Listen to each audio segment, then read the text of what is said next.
আসসালামু আলাইকুম বন্ধুরা, সুন্দর একটা সকাল শুরু হয়ে গেল। তো সকাল সকাল নাস্তা খেতে হবে, তো এর জন্য পাকঘরে চলে আসলাম। তো আজকে দুনো ছেলে বাসায়। তো আচ্ছা, সংসার জীবনে ছেলে মেয়েদের খাবারের দিকে খেয়াল রাখা, পছন্দের দিকে খেয়াল রাখার চেয়ে ভালো কিছু হতে পারে না। তো আজকে আমি আমার ছেলের পছন্দের হালুয়া, তারপর এখন চিচিঙ্গার সিজন, চিচিঙ্গা দিয়ে আলু দিয়ে ভাজি করে নিলাম, তো চা বানিয়ে নিলাম। এইভাবে নাস্তা খাওয়া দাওয়া করলাম। তো নাস্তা খাওয়া দাওয়ার পরে তো বাজারে চলে আসলাম। তো হ্যালো, আসসালামু আলাইকুম বন্ধুরা, কেমন আছেন? আশা করি ভালো আছেন, আমিও ভালো আছি। তো আমি নাজমা। তো আজকে আবার একটা লং ভিডিও নিয়ে হাজির হলাম। তো যেখান থেকে আমার এই ভিডিওটা দেখছেন, যদি ভালো লাগে লাইক এবং শেয়ার করে দেবেন।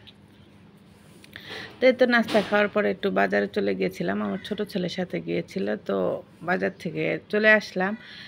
তো এসে এখন ছেলে এগুলি একটু ঢেলে, আমি একটু ঢালো কি আনছি, একটু সব কিছু একটু ঢেলে দেখানো হচ্ছে, দেখতেছি ঠিকঠাক মতন আছে কিনা। ও আমাকে অনেক হেল্প করতেছে। তো একটু পরে আবার হেল্পিং হ্যান্ডও চলে আসবে। তো আসলে পরে এগুলি দুজনে মিলে কেটে দিয়ে পরিষ্কার করে নিয়ে তারপরে রান্নায় চলে যাব। তো একটা সংসার জীবনে তো টুকটাক অনেক কাজই থাকে। ছেলে মেয়েদের পছন্দের খাবারই রান্না করতে হয়। ওই যে বললাম যে সংসার জীবনে স্বামী ছেলে মেয়েদের পছন্দ খাবার, পছন্দের দিকে খেয়ালের চেয়ে আর বড় কিছু হতে পারে না।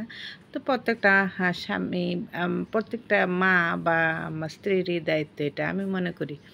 যাক, কথা বলা শেষ। এখন রান্নায় চলে আসলাম, মোটামুটি হেল্পিং হ্যান্ডের সাথে নিয়ে কাটাকাটি ধোয়া বাছা সব পরিষ্কার করে নিয়েছি। এখন রান্না করবো। তো আজকে কী রান্না করবো সেটা দেখাচ্ছি। আজকে মাছ দিয়ে ভুনা করব খালি পেঁয়াজ দিয়ে। আর মিষ্টি কুমড়া যেটু নিয়ে আসছিলাম, ভাবলাম যে প্রথম খালি ভাজি করব, তো রেখে খাওয়া যাবে, কিন্তু শুটকি দেয়া পরে মন চলো একটু শুটকি দেওয়া রান্না করে। আমার পরে অল্প এই সাইডে রেখে দিয়েছি অর্ধেক, ওটা পরে ফ্রিজে রেখে দেবো, পরে ভাজি করব। আর এখন একটু শুটকি দেওয়া এটা রান্না করে নিয়েছি। এই রান্নাটা খুবই সহজ এবং খুবই মজা হয়, মাঝে মাঝে তরকারিটা খেলে ভালোই লাগে। তো এখানে আমি কিছু চাপা শুটকি, তারপরে পেঁয়াজ, রসুন, হলুদ, মরিচ, তেল, একটু চিনি দিয়ে এটাকে পানি দিয়ে বসিয়ে দিয়ে এটা রান্না করে নেব। এটা খুবই সহজ। এত বসিয়ে দিয়েছি। আরেক চুলায় আমি মাছগুলি ভেজে নিচ্ছি, যে মাছগুলি আমি রান্না করব, যে বাজার থেকে নিয়ে আসছিলাম তেলাপিয়া মাছ। তো এটাকে ভেজে ভালো করে পেঁয়াজ দিয়ে ভুনা করে নেব। তো আমি পুরো রেসিপি শেয়ার করলাম না, যেভাবে রান্না করে। তো একটু ভেজে নিয়ে তারপরে পেঁয়াজ ভেজে হলুদ, মরিচ, আদা, রসুন, ধনিয়া, জিরা খাই না আমি মাছে, এগুলি দিয়ে একটু কষিয়ে তারপর ভুনা করে রান্না করে নেব। তাহলে দুপুরবেলার মোটামুটি রান্না আর কি শেষ হয়ে যাবে। মিষ্টি কুমড়া, তারপরে মাছ ভুনা, তারপরে একটু কাঁকরোল ভাজি করবো। দেখলেন কাঁকরোল কেটে রাখছি। চাক ভাজিটা আমার কাছে খুবই ভালো লাগে। তো মিষ্টি কুমড়া ছেলেরা খায় না, ওরা খাবে না। আর ওরা নাস্তা খাওয়ার পরে দুপুরবেলা ও বাসায় নেই। তারপর সেখানে মুরগিও নিয়ে আসছে, মুরগি কী করবো সেটাও দেখাচ্ছি।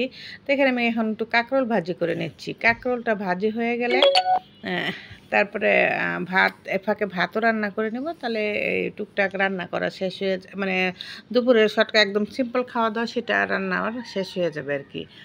তো রান্নাটা ওই যে আবার সাথে একটু এভাবে একটু পেঁয়াজ দিয়ে কাঁচামরিচ দিয়ে শেষে ওই যে পটল বা কাঁকরোলের সাথে দিলে এগুলো খুবই ভালো লাগে। আমার কাছে তো ওইটাই মনে হয়। এক একজনের রান্না এক এক রকম, টেস্টও এক এক রকম। যাক, তো এখানে যে রান্না বাড়া শেষ। এখন এই যে মুরগিটাকে ম্যারিনেট করে রেখেছি। আর কারণ বাচ্চারা তো মাছ খুব কমই পছন্দ করে, তো ওদেরকে যখন চায় মাছের সাথে এটা ভেজে দিব। আর বিকালও নাস্তার লাগলে খাওয়া যাবে। তো পুরো মুরগিটাকে আমি মশলা দিয়ে ভেজে ম্যারিনেট করে রেখেছি। এটার একটা রেসিপি আমি পরে দেখাবো, চিকেন ফ্রাই রেসিপি যেটা, সেটার জন্য। তো এখানে আবার কিছু মশলা তৈরি করে নিলাম, আচার তৈরি করব। তো এখানে আমও কেটে নিলাম, এই ফাঁকে কেটে আবার একটু হলুদ, মরিচ, লবণ দিয়ে মেখে নিলাম।